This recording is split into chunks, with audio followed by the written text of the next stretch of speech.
Assalamualaikum warahmatullahi wabarakatuh. Selamat pagi semuanya, selamat pagi Danian yang aku lebih sakti. Mohon maaf, kita izin untuk sedikit ngobrol ya, bincang-bincang ringan aja. Kita buat ini untuk tugas mata kuliah Islam dan Isu Kontemporer, yang dimana dosen pengampunya adalah Pak Arif. Nah, kita akan membahas apa nih teman-teman? Tentang isu Islam dan gender. Oke, sebelumnya kita mulai perkenalan dulu ya, diri dulu ya. Berawal dari kami dulu, kata. Halo teman-teman, perkenalkan saya Dina Diana. Halo teman-teman, perkenalkan nama saya Amal Jana. Ciao, halo teman-teman, nama saya Muhammad Yunus Cara Kumala dengan NIM 0101240106. Silakan. Dan saya Septia Nurudi Sama. Oke, setelah perkenalan kita masuk ke perbincangan, ngobrol-ngobrol tentang Islam dan gender. Kita awali dengan apa sih itu gender? Apa sih hubungan Islam dan gender? Boleh kakak silahkan kita ngobrol ya. Silakan. Oke, di sini aku ingin jelasin dulu apa itu gender. Jadi teman-teman, gender itu adalah salah satu persoalan yang berkaitan atau yang sering dibicarakan dalam kehidupan masyarakat. Pembahasannya berkaitan dengan perempuan dan laki-laki, dan biasanya itu ada dalam keluarga, pekerjaan, kehidupan sosial atau kepemimpinan. Nah, namun masih banyak nih perdebatan mengenai bagaimana Islam memandang kedudukan laki-laki dan perempuan. Nah, ada yang menganggap Islam itu membatasi perempuan itu, tetapi ada juga yang berpendapat bahwa Islam itu justru memberikan penghormatan dan perlindungan terhadap perempuan. Lalu di sini saya akan bertanya nih buat teman-teman. Nah, bagaimana nih? Yang pertama ya, pertanyaan pertama, bagaimana fenomena gender menjadi salah satu isu dalam isu kontemporer ini? Nah, boleh dari materi pertama? Kalau kita melihat perkembangan zaman, pembahasan mengenai gender semakin penting karena laki-laki dan perempuan saat ini memiliki peran yang semakin luas dalam kehidupan masyarakat. Kemudian, dalam Islam juga, laki-laki perempuan sama-sama merupakan manusia ciptaan Allah yang memiliki martabat dan tanggung jawab sebagai khalifah, penjaga di muka bumi ini. Nah, terus Islam juga tidak mengajarkan bahwa laki-laki secara otomatis lebih mulia daripada perempuan karena masalah jenis kelamin. Namun, pada kenyataannya dalam konsumsi masyarakat masih sering ditemukan bahwa pandangannya bahwa perempuan itu memiliki kedudukan lebih rendah daripada laki-laki. Jadi perempuan itu selalu disibukkan dalam hal domestik saja, berbeda dengan laki-laki. Bahkan terkadang pandangan tersebut juga dianggap merupakan suatu pandangan dari ajaran Islam itu sendiri. Padahal itu tidak, kita perlu membedakan antara ajaran Islam dengan budaya masyarakat. Nah, terus Islam juga memberikan kesempatan kepada perempuan untuk memperoleh pendidikan, memiliki harta, bekerja, dan berperan dalam rumah tangga, dan berperan juga dalam kehidupan sosial. Jadi, persoalan gender ini menjadi isu kontemporer karena kita perlu memahami bagaimana nilai-nilai Islam mengenai keadilan dan penghormatan terhadap manusia untuk diterapkan dalam kehidupan modern ini. Oke, berarti permasalahannya itu bukan hanya mengenai laki-laki dan perempuan saja ya. Jadi, tapi juga harus bisa memahami ajaran Islam dan masyarakatnya seperti itu. Nah, untuk peserta dalam Islam, bagaimana konsep Islam dalam menyikapi persoalan gender ini? terima kasih. Dalam Islam, laki-laki dan perempuan memiliki kedudukan yang sama sebagai manusia. Keduanya sama-sama memiliki hak dan kewajibannya dan tanggung jawab di hadapan Allah. Memang terdapat beberapa perbedaan antara laki-laki dan perempuan, terutama dalam hal biologis dan beberapa tanggung jawab tertentu. Namun perbedaan tersebut tidak berarti bahwa salah satu pihak lebih mulia secara mutlak dari pihak lainnya gitu. Islam mengajarkan keadilan dan saling menghormati. Laki-laki dan perempuan seharusnya dapat bekerja sama dalam keluarga dan masyarakat. Misalnya dalam keluarga, tanggung jawab tidak seharusnya dipahami hanya sebagai tugas satu pihak. Suami dan istri dapat saling membantu ya, dan bekerja sama sesuai dengan kondisi dan kemampuan masing-masing. Jadi konsep gender dalam Islam lebih tepat dipahami melalui prinsip keadilan, keseimbangan, dan tanggung jawab dan penghormatan terhadap martabat manusia. Menarik sekali ya. Nah, di situ juga kita membahas dari tadi kita membahas tentang perempuan.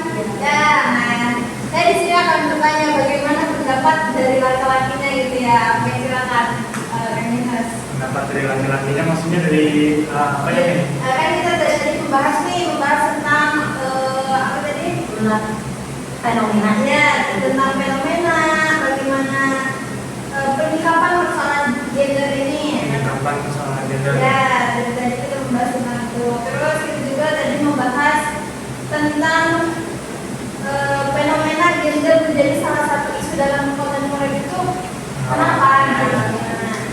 Ya sebetulnya terima kasih ya sebetulnya saya sudah diberikan kesempatan untuk berbicara. Sebetulnya kenapa isu ini bisa sangat terus dibahas dalam isu-isu kontemporer, maksudnya isu kontemporer itu isu-isu terkini ya, kontemporer itu terkini yang terbaru gitu ya. Terlebih dari zaman sekarang bisa dibilang kalau misalnya Islam zaman akhir zaman, kalau secara general itu zaman 5.0, digitalisasi dan teknologi yang sangat instan, melesat dan sebagainya, itu sering disalahgunakan ya. Tadi kan sudah dibahas oleh Gun, Satya, bahwasanya semua manusia mau laki-laki mau perempuan itu sama, hanya berbeda dari hak dan juga tanggung jawab, dari itu tanggung jawab, bukan dari tanggung jawab dan juga secara biologis. Secara biologis kan perempuan dan juga laki-laki ada perbedaan lah gitu kan. Kalau misalnya dari perempuan bisa ya haid, menyusui, melahirkan, kan kalau laki-laki enggak, gitu, sebaliknya lah. Nah itu secara biologis. Namun secara gender itu kan lebih kepada ada beberapa ketidakadilan gender. Ada 5. Yang pertama itu subordinasi, stereotip, marginalisasi,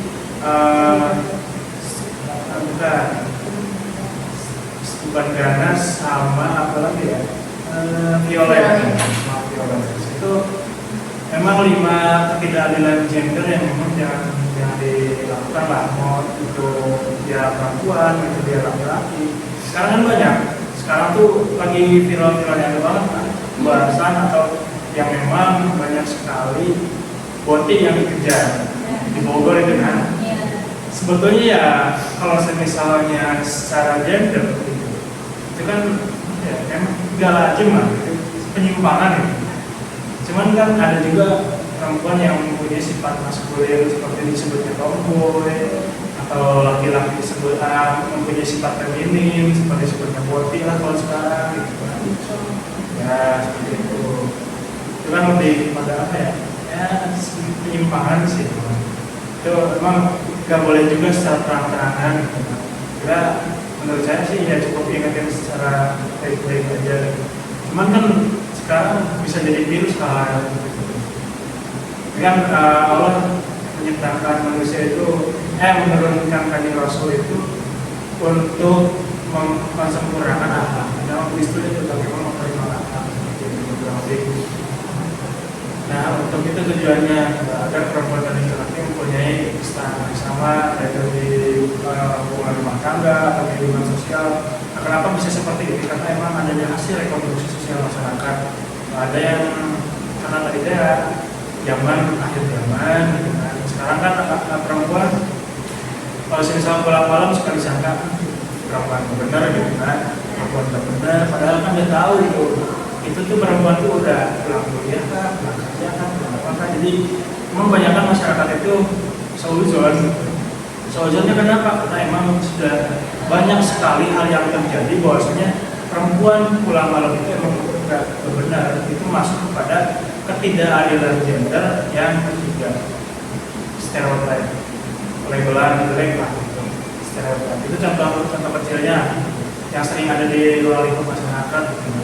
Memang sering terjadi bahwasanya perempuan itu ambil dulu kita dan sebagainya, memang pulang malam main sama cowok malam-malam. Ya maksudnya nggak apa-apa kalau pulang malam sama cowok. Maksudnya kita harus punya batasan juga loh sebagai perempuan. Nah, kita juga udah dewasa, hal apa yang memang perlu dibatasi, hal apa juga yang memang bukan batas apa ya masih dianggap wajar lah, normalisasi. Ya, tentunya data-data di sini sudah tahu, paham betul gitu kan batasan apa yang harus kita jaga dan apa yang harus kita normalisasikan. Begitu sih. Terima kasih untuk narasumber kita yang sangat luar biasa ini. Untuk terakhir, saya mau untuk pemateri ini sebelum kita mengakhiri podcast hari ini, silakan untuk masing-masing narasumber untuk memberikan pesan mengenai Islam dan gender itu bagaimana untuk teman-teman di sana. Ini pesan dari saya ya, jangan memahami Islam hanya berdasarkan anggapan atau konstruksi budaya yang berkembang di masyarakat itu sendiri.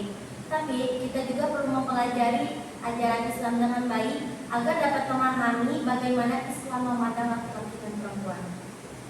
Laki-laki dan perempuan juga memiliki peran masing-masing dan dapat saling bekerja sama untuk menciptakan kehidupan yang lebih baik.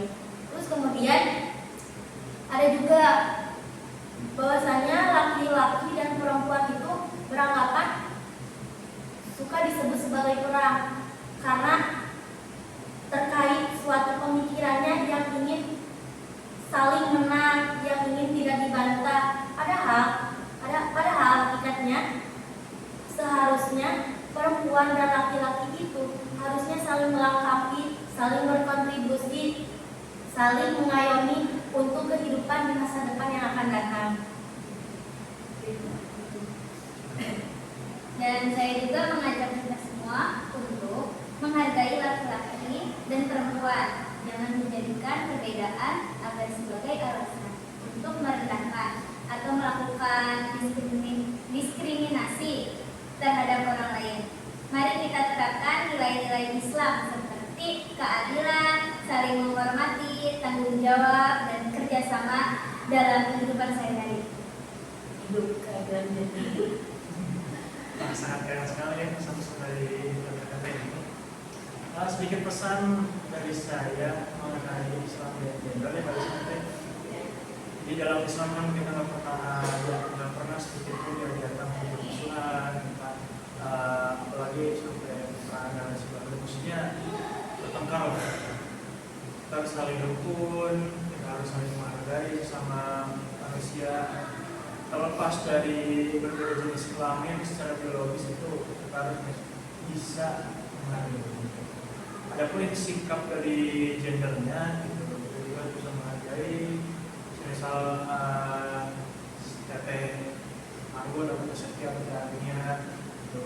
Sebagai perempuan kita juga sebagai laki-laki jangan seenaknya gitu kan, seenak tidak. Jadi kita mikirnya ya selayaknya manusia aja gitu. Kita bersama manusia, kita setara gitu kan. Bukan berarti kita ada perbedaan dari segi derajat atau kita gimana. Jangan sampai seperti itu. Hal seperti itu terulang kembali. Walaupun kan sebelumnya memang sudah ada hal seperti itu di zaman kata ini kan, perempuan sangat-sangat direndahkan, diperjualbelikan, digunakan seenak tidak. Ya begitulah. Pokoknya harus saling menghargai, bisa sama-sama hidup rukun. Ketika memang ada perselisihan Baik, silakan Mas. Itu sih pesan dari saya. Oke, terima kasih untuk narasumber kita yang sangat luar biasa ini. Alhamdulillah kita telah sampai di penghujung podcast kita hari ini. Pembahasan hari ini dapat kita simpulkan bahwa Islam dan gender itu merupakan salah satu isu dalam kontemporer yang berkaitan dengan keadilan, dengan hak tanggung jawab serta kedudukan laki-laki dan perempuan. Islam mengajarkan bahwa laki-laki dan perempuan sama-sama